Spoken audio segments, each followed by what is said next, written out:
చేసింది అని తెలియజేస్తున్నాం. నాలుగవదిగా సమైక్యతా భావం పెంపొందించటం.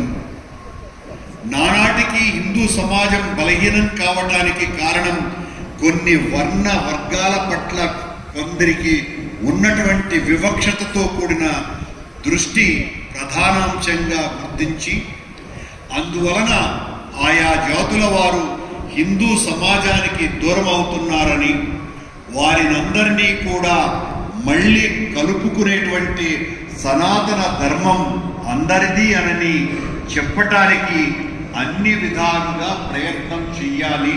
దీనికి సంబంధించి ప్రతి ఒక్కరూ కూడా నడుం బిగించాల్సినటువంటి అవసరం ఉన్నది.